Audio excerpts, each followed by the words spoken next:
some interesting information to share with you, and welcome to Connecting Cornelius, our evening edition. Thanks for coming out. What a great crowd, and thanks to David and the folks with Barley Market for hosting us once more. This is the hot spot. So we're going to show our county commissioners that are our guests tonight, two of my favorite folks on the county commission.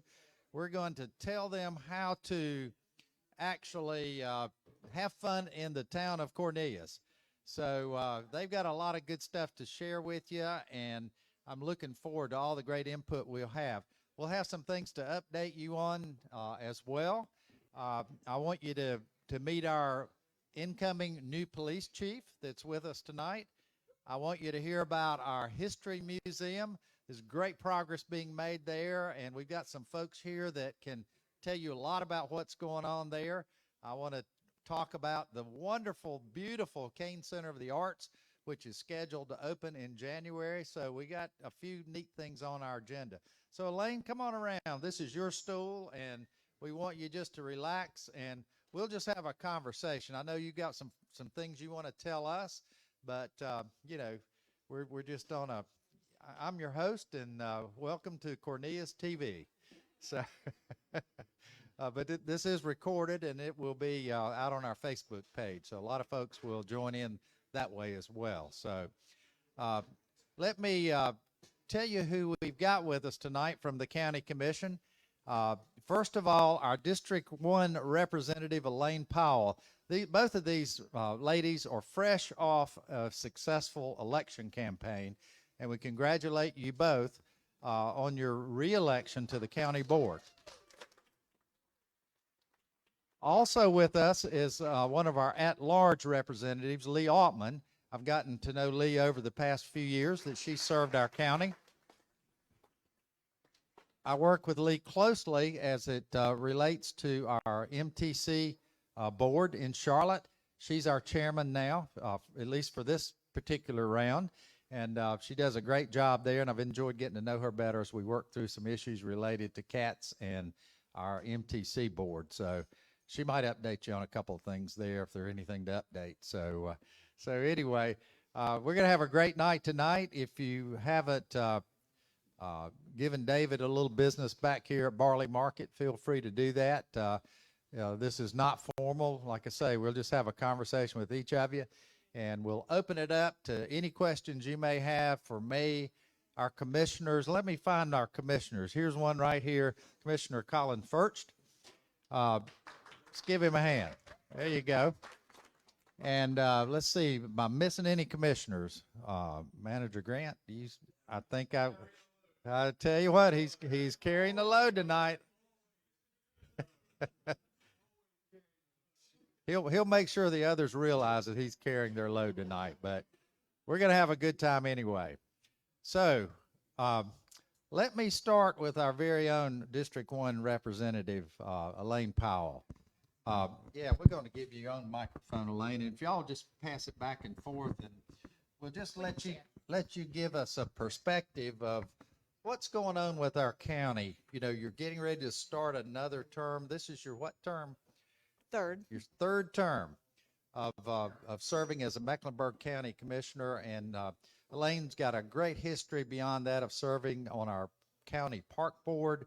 So you will find out that parks and rec and our environment are some real hot buttons.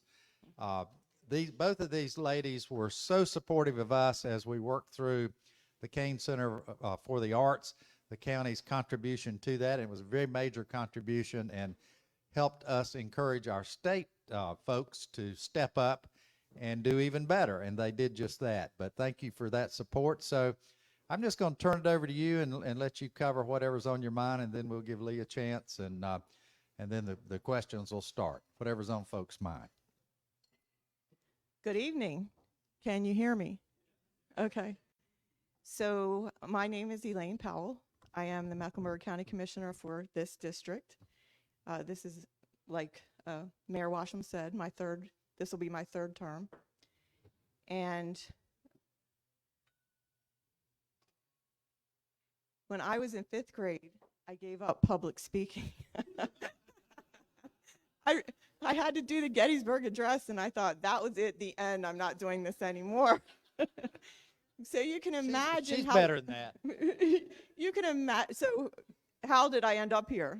For me to end up in such a public position came from a deep caring about really about the environment. And so this is year number 33. I moved here in 1986 to work with the Sisters of Mercy, to work in healthcare. And when I saw the suffering that people were going through, I thought somebody has to do something. And so early on in 1989, I was appointed to different boards and commissions for 29 years, believing that that would make a difference. And so my latest stint was almost 9 years on the Park Commission. So they appointed me to an extra term to serve on environmental stewardship. After working for so many years trying to make a difference, I knew that if I really wanted to make a difference, I would have to be elected. And so I am very excited to tell you what has happened since I've been elected, the major changes and differences that we have made as a board. I hear a lot of input, especially as we were running for office, about what is important to the community. But I heard it before I was elected. So 29 years before I was elected, I heard what was important regionally, what was important locally. And it's not that different. Like when you go district to district, it's not that different about what is important to people. When we go over the budget, it's a big deal. We're in a 3-day retreat. And there are things that we have to fund. We have no choice about it. In fact, most of the budget is already predetermined. And then there is a part where we have a say about what we're going to do with this money, what are our priorities. And so as a board, the 9 of us agree on our top 5 priorities. And so I want you to know, and all the experts take input as well. We have researchers at the county that take community input. These match what the community wants. And so I'm just going to tell you what the board priorities are and have been for the past 2 years in case you aren't familiar with that. Affordable housing. For the past 6 years, it has been the top priority for every person polled in Mecklenburg County. There's a big concern about education attainment gaps. There's a concern about environmental leadership. There's a concern about making sure that children are prepared when they get to kindergarten. So MEC Pre-K is one of our priorities. And there's a concern about workforce development, making sure that we're preparing the workforce for the future. And Commissioner Altman, that is one of her passions. And so we have 9 commissioners who we all care about these priorities. They are all our top priorities, the ones that I mentioned. We agreed on this. But we have different areas of expertise. And so I would say that is definitely your area. And then my area is what I want to talk about. And I don't just have one area, but I am passionate about the environment. And I am passionate about emergency preparedness and medic. And so we funded, in this budget, we funded an initiative for medic through CPCC and with the leadership at medic. And in fact, I was out late last night honoring medic. I will go to the mat for them. They're a critical part of the quality of life here. And then interwoven into every single thing that we have as a priority is making sure that we are reducing racial disparities. And in fact, we were working on something this morning where I think we made a big difference. So let me talk about environmental leadership. When I was elected and sworn in 2018, there was no environmental stewardship committee at the county of 1.1 million people. Imagine that. We are responsible for that. The county is responsible for air quality, water quality, stormwater management, all these things. And there was no environmental stewardship committee. So before I was even sworn in, I went and met with the county manager and I said, I think we really need an environmental stewardship committee. And she said, well, you'll have to have the support of your colleagues. So before I was sworn in, I started working on that, and I had unanimous support. We formed an environmental stewardship committee. We took our time to do it the right way. We had community involvement, board involvement, staff involvement on developing an environmental leadership action plan. And once we approved that unanimously in March of 2021, we had dedicated funding for that. And so I just want to go over, if you could hold this for me.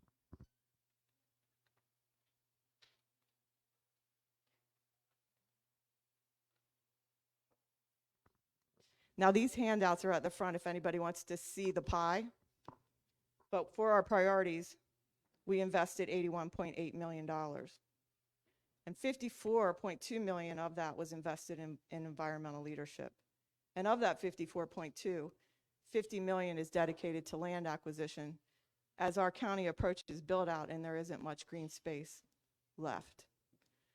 And so at some point we'll put up the map of where we have invested since I got sworn in, because this is part of environmental leadership, investing in protecting our natural resources. And it's not just parks, it's protecting natural resources. So you'll see a significant chunk of land that we bought on the Catawba River. And if you read the newspaper, you know that I was doing the Snoopy dance. Because we are protecting. I've seen that. Yeah. Because we are protecting the water supply and the water quality. And, you know, you hear elected people talk about, oh, well, you know, I'm going to do this, I'm going to do that. But it is our responsibility to protect our natural resources. And who does, you know, you don't hear a lot of elected leaders talking about what a priority that is. It is our responsibility, and we need to elect people who care about the environment and who are willing to do the work, because it took a long time to get all this together, and we are making a significant difference as we approach build out, which is a concern. So here is the map that you can see. This is District 1. So this is just the district that I represent and that we live in. We have made significant strides throughout the entire county, but this is District 1 where we have purchased land, and it's color-coded by the year we bought it. But the most important thing is that we are making progress, and we, since I've been elected, have purchased 254 acres to protect.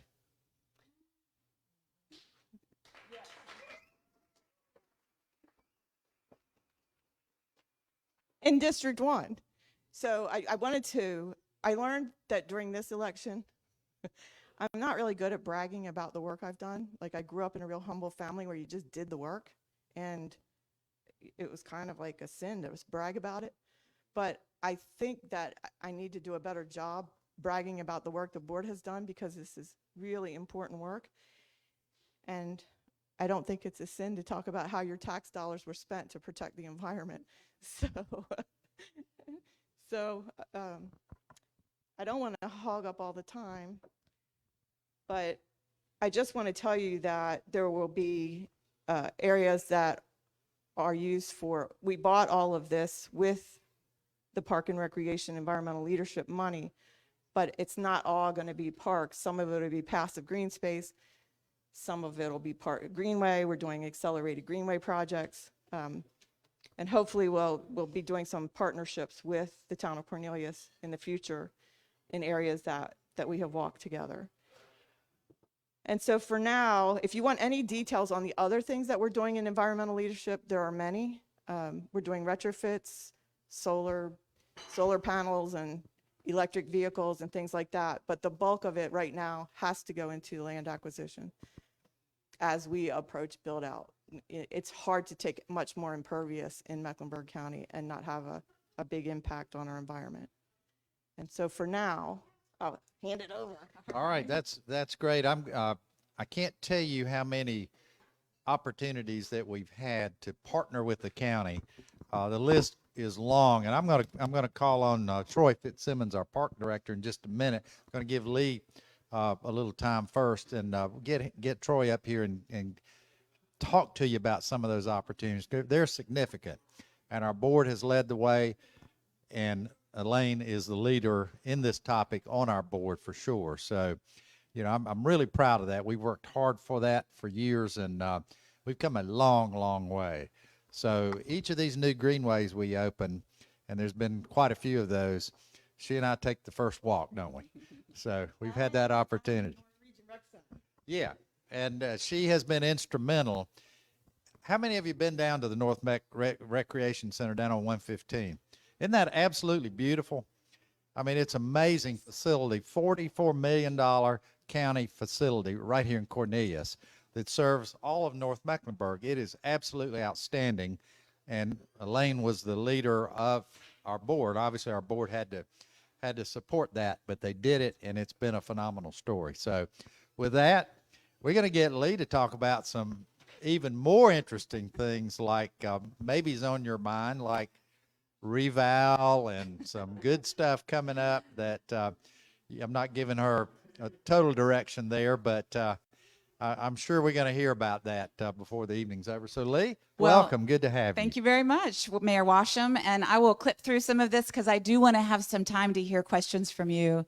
And I have to just stop real fast and say, if you ever were looking for the most salt of the earth and person of integrity who just wants to serve, you are so blessed to have Elaine as your District 1 representative, truly.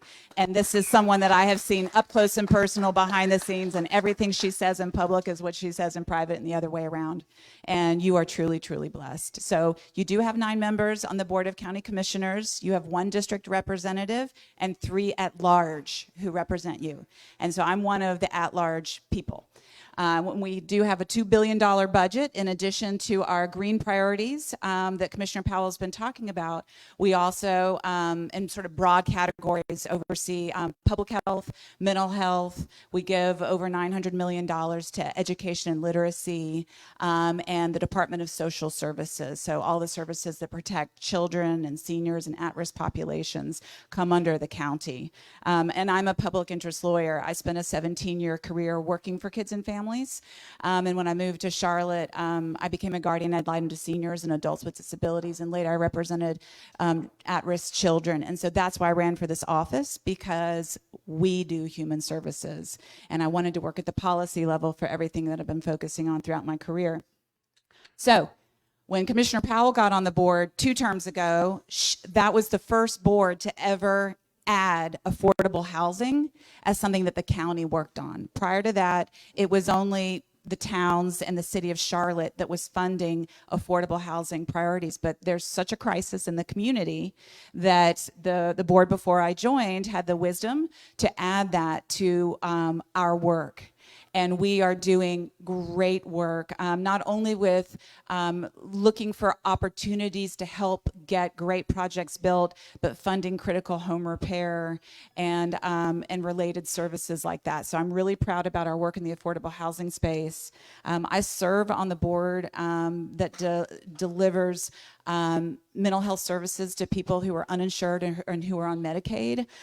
We had a previous company, not company, but managed care organization, Cardinal, that was doing it, and I felt that they were delaying and denying the claims of our sickest residents, and I fought very hard to get them fired. And I'm very happy that we have a new organization on board, and I'm watching them very closely for our residents. I do serve with your mayor on the Metropolitan Transit Commission. It has been such a pleasure. I learned so much from him. You don't run for county commission to do transit. It's kind of more seen as a city and town kind of function. And I have learned so much, and I really value our close partnership to ensure that whatever we do, it serves the people of North Mecklenburg, and that you feel good about the choices that we're making, so that all the people and throughout this county are happy with your investments. And that's a commitment that I have.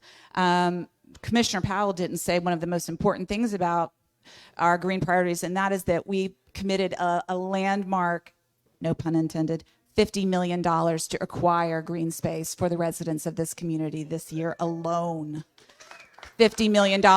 4 years ago, it was $6 million. That's what leadership is. That's why it matters who you vote for.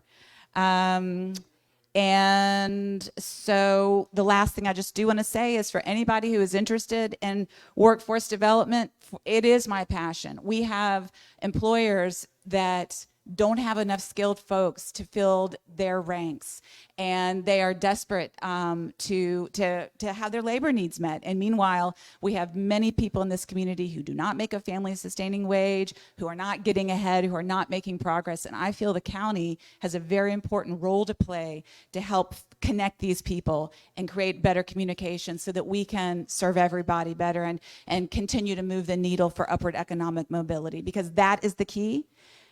You know, we can build affordable housing, but we're never going to build enough. We need to make housing more affordable by increasing household wages also.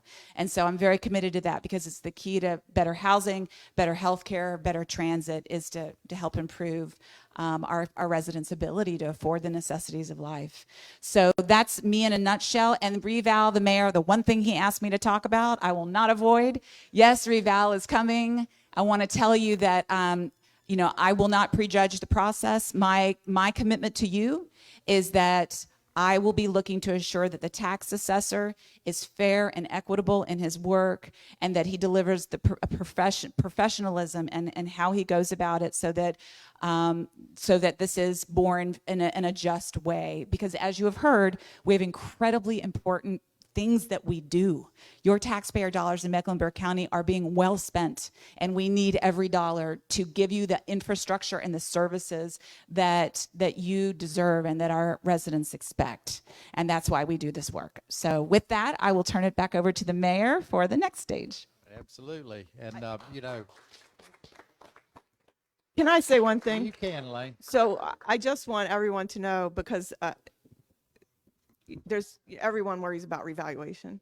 We have one of the best tax assessors in the country, and you know, he was happy in his job at the School of Government. He was very happy, and we lured him away. And I just want you to know, like, I have confidence in his ability, and I think that's important for everyone else to know, that we have one of the best in the country. Thank you. Yeah, it's a tough time. Your property values have gone up. You know, that's a good and bad thing. You want your values going up, but you don't want your taxes going up. So, you know, it's a process we'll have to work through. I pay taxes in this town and in this county, and I don't like paying them any better than anybody else. So, you know, we will be presenting a revenue neutral budget, and we'll go from there. If the need's out there to etch it up, and the commissioners agree with that, and the citizens want it, then it's something that your board will consider. So thank you for bringing us Ken Joyner. He presented our town board the last meeting, did an excellent job, and so we appreciate his efforts, and I do think he will be fair and equitable, and we will do the right thing as political bodies at the end of the day, I'm convinced. So thank you for hitting that head on and sharing that with us. One of the things I want to go back to is the comments that Commissioner Altman made about affordable housing, because that's a priority of mine in this community as well. We've come a long way. It's a problem when 90% of the citizens that work in your town cannot afford to live in your town. That's a problem. So we've got to do something about that. I want to thank the county's involvement and support. Your town is involved with it and is supporting it as well. I established a task group, I don't know, a little less than a year ago, that has attacked this wide open. And we have now set up a CDC, Community Development Corporation, here in Cornelius. Pretty unheard of for a town our size to have that. But it'll be a resource of gathering funds in, helping the town and the county gather funds for the right purpose, and that is providing rental assistance, all the kinds of things that will make it, that will make those percentages look a little bit better. So anyway, we're not in a position where we can go out there and build a bunch of affordable housing units, but we do support people that do, like the Smithfield Community Coalition. The county has stepped up with $3 million to support the Smithfield Community Coalition and their redevelopment efforts. I'm really excited about that. The town will be voting on our ARPA funds this coming meeting, or actually the manager will be representing his report for consideration for a vote. We'll be moving that forward, and I think that's going well, and we will also be supporting the Smithfield redevelopment plan as well. So I think you'll see that when the final vote is taken. So affordable housing is something we've all got to get real about and you know, put some money where our mouth is and make a difference in our communities. So with that, you know, I really want you to hear how important it is for our town to work closely with the county. It's a priority of mine. You know, it doesn't matter who's elected in these chairs to me. Whoever's elected, it's my priority to work with everybody.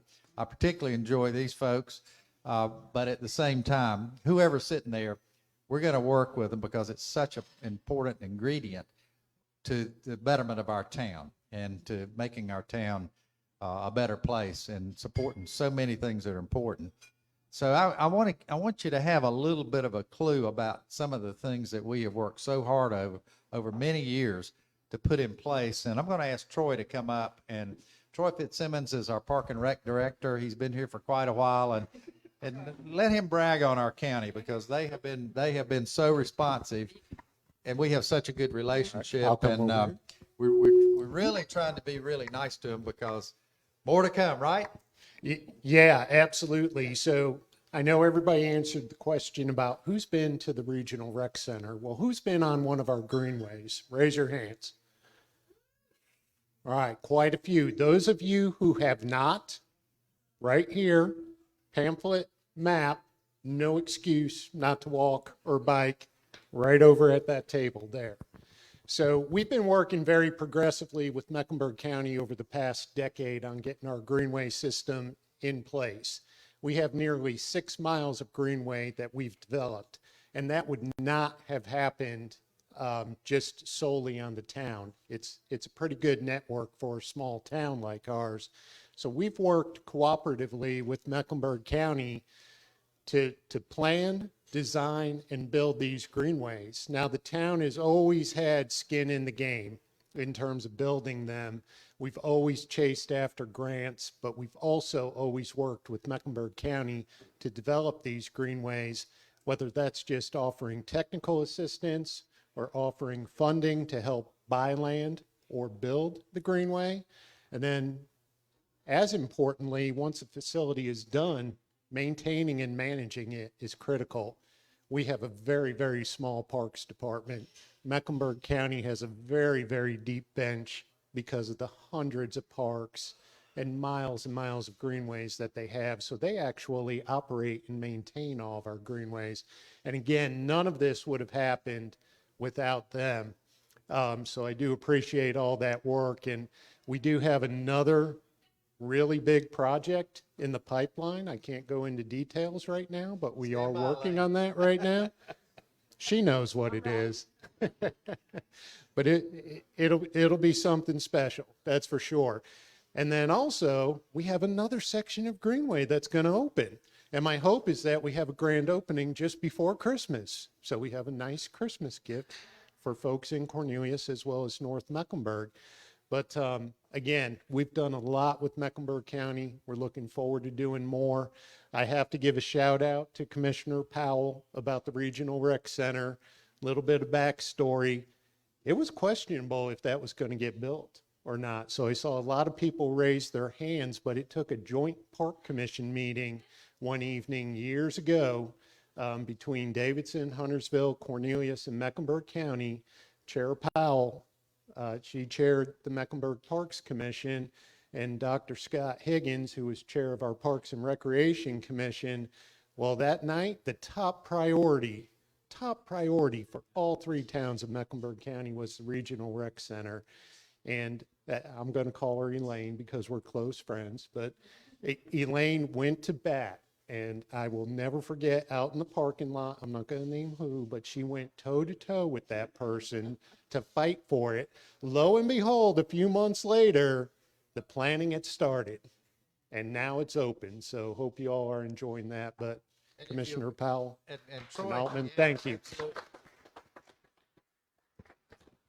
And if you'll stop and think how lucky our town is, we have 3 beautiful, wonderful Mecklenburg County parks in the town of Cornelius.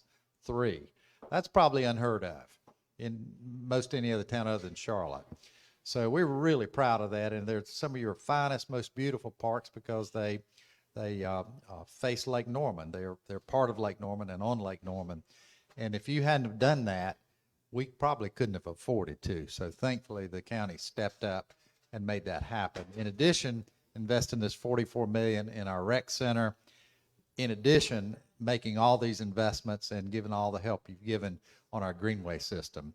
You know, we've got, I think our greenway system is 13.1 miles in all the way around. Is that about right, Troy? Yes, so we have the concept of an emerald necklace, which is a borrowed term, but a 13-mile loop altogether, which also goes into Davidson and Huntersville for a while.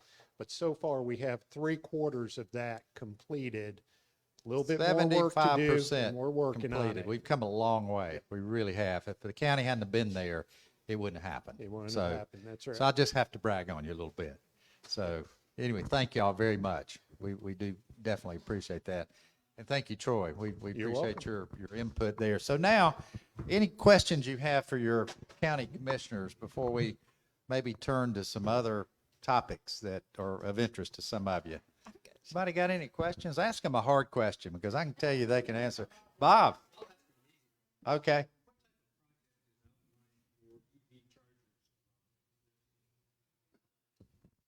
It's a good one. I don't have the chart in front of me, but we're starting with the EV charges on our government properties. And so we've already installed, there are some at the government center, there are some, and a lot, we just approved funding last night for. We approved like $1 million. So you'll see it coming, but it will be in our government facilities starting, and the electric cars as well. Yeah, and if you, it's easy to find us. I'm Leigh.Altman at mecnc.gov, Elaine.Powell at mecnc.gov. If you'll send me an email, I can get you the exact numbers of what's been spent and how many have been purchased. And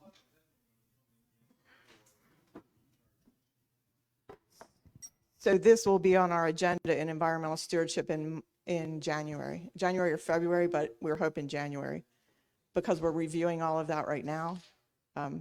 We have the federal dollars coming for infrastructure, and then we have federal dollars coming for environment. So we're looking at all of that. And also, if you are interested, again, if you send me an email, either of us, I can get you added to the list so you can listen to the environmental stewardship meeting. And of course, by the way, just so you know, all of our meetings are televised second and fourth Tuesday every month. That's a great way to know what's happening with your county government also. Okay. What else? Any other questions out there?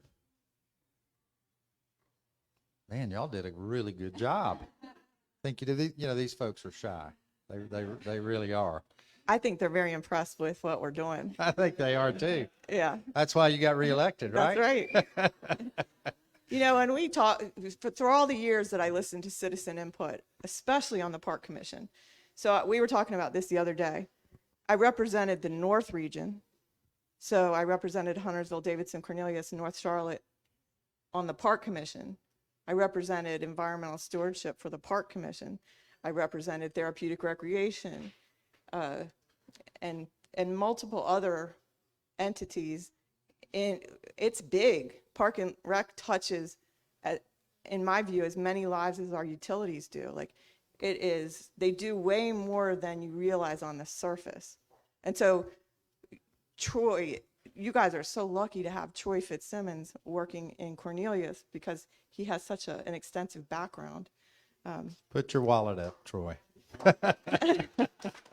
No, it is the truth.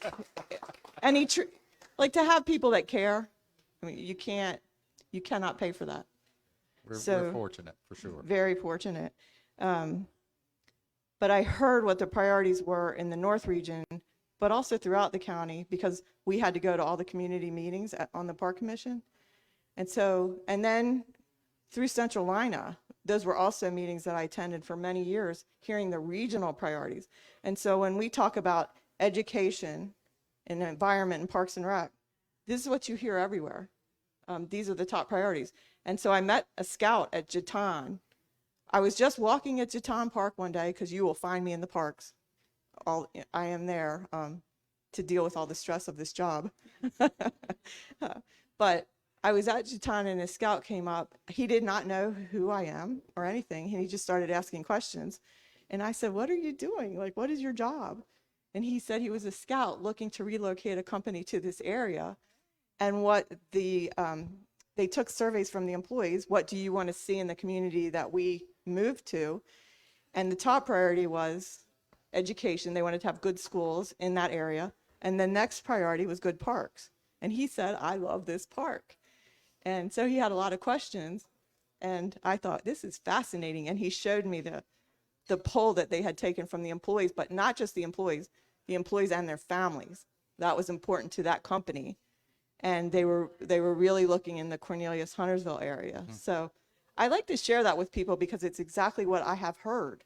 So it's not like, sometimes they'll think, oh, it's an Elaine priority. It's a community priority.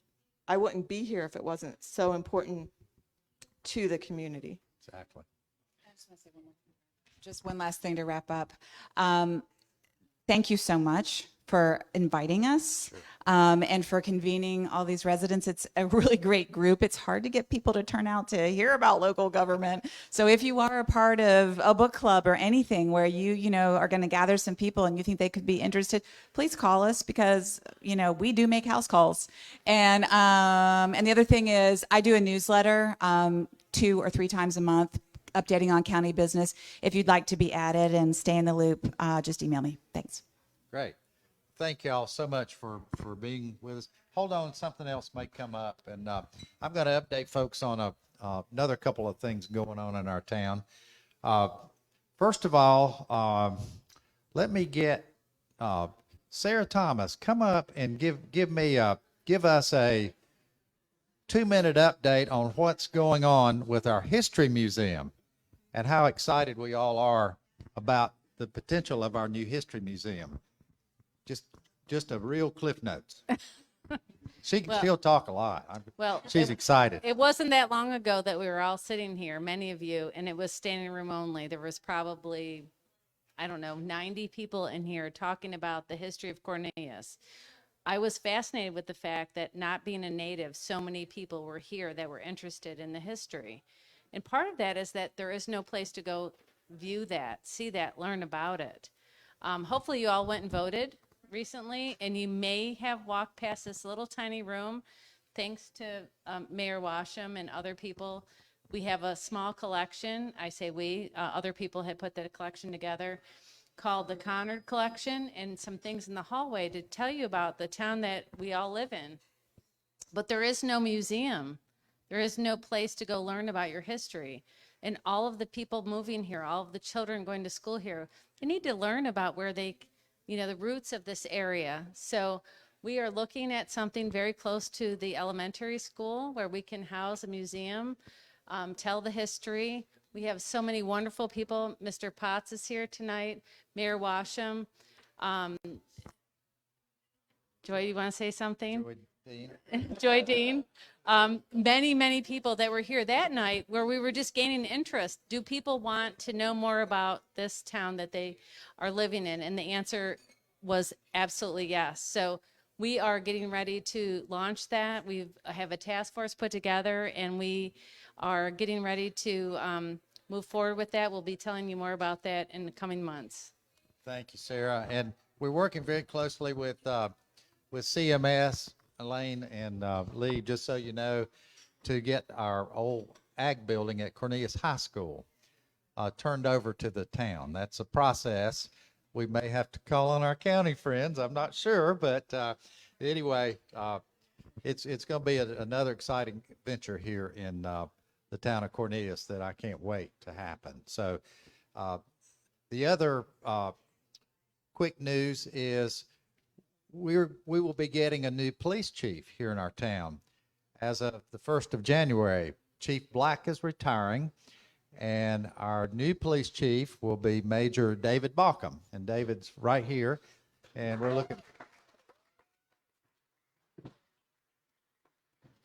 looking forward for very great things to keep our police department moving forward. Public safety is such a critical component for our community, and we're excited to have David step up to the helm and take us to the next level. So the other thing, I want you to get a real quick update, and I'm going to hand the microphone off once more.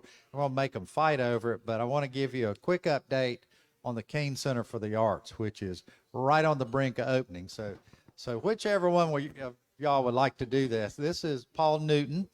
Paul's also helping us on the History Museum too, by the way, but he is the incoming chairman of the Kane Center for the Arts Board of Directors. So his term will begin about halfway through the coming year, and so he'll take the helm. He's very significantly involved in the construction of that facility. So we're going to open it. Paul, is it going to happen? It's going to happen. If you haven't heard, we're opening on January 3rd. I invite everyone to come down. It's for everyone. We've got a lot scheduled for that first week. We have tickets available to many shows. Please get online, take a look at our site, buy tickets. Come on down and enjoy this wonderful new facility that's being built. It took a long time to get to where we are. As the construction guy, I apologize for any inconvenience that might have happened along the way. But I have we're a cell almost phone there. if any of y'all need it. We're almost there. If you haven't noticed, take a look at our new sign. It's on. You can see that we're opening soon because it says so on the sign. And it's going to be a wonderful addition to the community. It's an economic catalyst, and there are a lot of other businesses that are already looking into this area because of the Kane's presence. We're very proud of that. And we're going to open and serve the community, so we need to get response from the community. If we're doing something good, tell us. If we need to improve, tell us. There's a lot on the agenda already, and again, the best way you can learn is take a look at our website, learn, and have your credit card handy. Thank you. Thank you. Well, that concludes our Connecting Cornelius for this evening. Pardon? Yeah, transportation. Let me turn to transportation. That's always a good topic. And I have special permission from our boss here that we can take a couple minutes, Wayne. So thank you. Well, I'll take just a couple. I know everybody has plans for the evening, but very quickly on transportation, we have 13 projects that we're all eagerly anticipating in our partnerships with DOT. Once we get even half of these projects, we will be in so much a better position from not only congestion, but capacity. I was talking to Scott earlier. He said it took him 25 minutes to get from the west side over to here. And I said, well, don't laugh, but it took me 10 minutes just to get from town hall over there to here. So we understand congestion. We understand what it's doing. So we're very excited about our projects. I'm going to just flip through real quick. That's a map of the 13. Let's keep rolling. In 2022, keep going. The Jim Street extension. Now, this is actually a town project. It's fully town funded, but this has given us an alternate to get from 115 over to 21. Right now, many of you might know we finished Nanny Potts Lane. So you'll be able to have an alternate to get from 21 going down Jim Street, down School Street, over to Nanny Potts. Now, I keep saying it's going to be just for us locals. Other folks won't know about it, but people keep telling me, oh, it's going to show up on GPS immediately. And that's true. So it will be an alternate. It will be a quicker way. So real quick, and Jim Street's scheduled to open January, I do believe. So pretty quick on the pull for getting this one open. 2023, Catawba 21, that's one end of our diverging diamond. There's two projects. Torrance Chapel's another one. I'll touch on that in a minute. But that should start. North Cross Drive extension. This will give us a north-south alternative to get from Westmoreland down to 73 in Burkdale. So you don't have to use West Catawba. This will start in 23. Torrance Chapel, we originally said because the cost got so high, the town asked DOT, we probably need to cancel this project. DOT came back and said, no, we don't want you to cancel it. We want to work with you to make it more cost effective. So we downsized the project. The little delay means it will not start until 2024 now. That's the only negative, but it's still going to be a good project where we're going to have improvements at Torrance Chapel. The left turns will remain. So yes, you're welcome. So you'll get to continue to make your left turn coming out of Torrance Chapel, but there will be several intersection improvements that will make life better for us, not only at Torrance Chapel and West Catawba, but down at 1 Norman. Next slide, 115 Potts Roundabout, right up here going toward Davidson.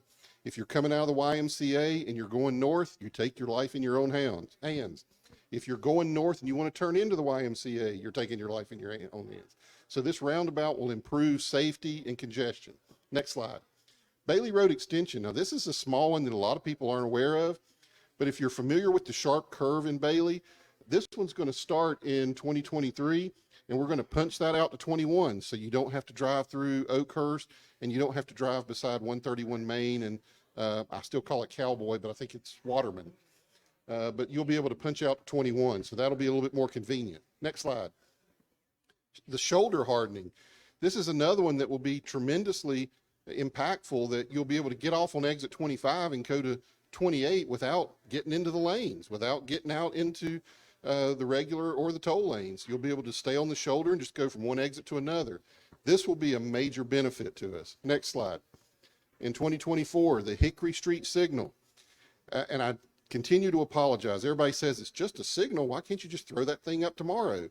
Believe it or not, it is so difficult, right away, utilities, but we are getting a signal at Hickory Street that will add for safety, for congestion management there at Hickory and 115. Next slide. 2026 and beyond, West Catawba. Everybody, we all want West Catawba, but it's so voluminous, and the cost is now over $51 million. DOT has told us it will start construction in 2026. We continue to push that because that's the big one that we all need. It'll go from 2 lanes to 4 lanes, have a nice green median, multi-use path. It'll just be so nice. So we're really pushing for that one. Next slide. 21 widening. I did hear yesterday that it got moved back up in the draft step. So we hope that'll get adopted, and hopefully that one will come along in 2027, I think when it was. Next slide. NC 73. There's 3 segments of this coming from Lincoln County all the way over to Cabarrus County. 2027 is the date. That's mostly in Huntersville, but I tell you, because we all use it. It's all a road that we all use. Next slide. Next slide. And that's it. So very quick. My hand. All right. Wayne will be around if you have any questions. But again, thank you for being here tonight. We'll be hanging around for a little bit, so come back up and meet your county commissioners again. Thank you again for being with us tonight, and we'll see you soon, I'm sure. Thanks a lot. Good evening, everybody.